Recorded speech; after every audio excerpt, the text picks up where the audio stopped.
మహాగణాధిపతయే నమః. శ్రీ మహాగణాధిపతయే నమః. పంచమోధ్యాయ ప్రారంభః.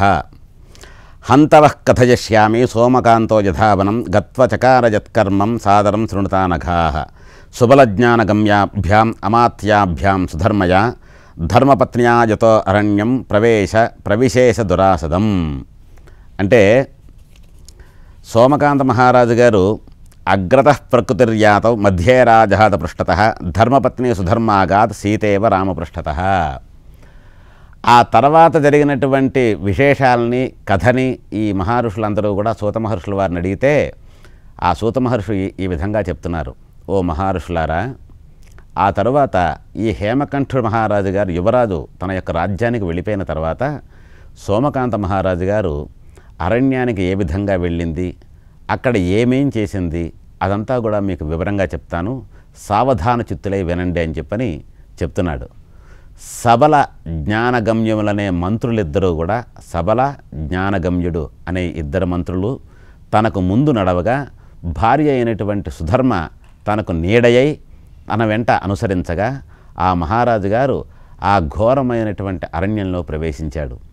వారందరూ కూడా వానప్రస్థ ధర్మములైనటువంటి ఒంటిపూట భోజనం, నేలపై శయనించడం వంటి నియమాలను పాటిస్తూ మార్గమధ్యంలో కలిగే ప్రయాణపు బడలిక చేత, ఆకలి దప్పుల చేత ఆ యొక్క బాధలన్నీ కూడా అనుభవిస్తూ సుఖదుఖాలను సమదృష్టితో చూసే యోగుల్లాగా మార్గాయాసాన్ని ఏమాత్రం లెక్క చేయకుండా దాన్ని తొలగించుకుంటూ దీక్షగా తమ యొక్క ప్రయాణాన్ని కొనసాగిస్తూ ఉన్నారు.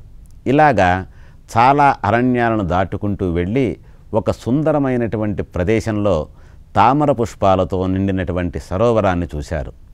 అనేక పక్షుల చేత కళకళలాడే అనేక రకాలైనటువంటి వనాల చేత ఏనుగుల సమూహాలతో తామర పుష్పాలతో నిండినటువంటి ఆ సరస్సుని చూసి ఎంతో అందంగా కనిపిస్తున్నటువంటి ఆ యొక్క సరస్సును చూసి చాలా ఆనందపడ్డారు.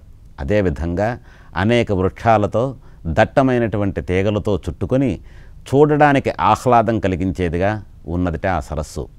అక్కడ చల్లని సుగంధమైనటువంటి వాయువులు ఆ సరస్సు మీద నుంచి వీచి ఆ ప్రశాంతమైనటువంటి పరిసరాలు మనస్సుకి శరీరానికి కూడా ఒక అనిర్వచనీయమైనటువంటి ప్రశాంతతను సుఖాన్ని కలిగిస్తూ ఉన్నాయి.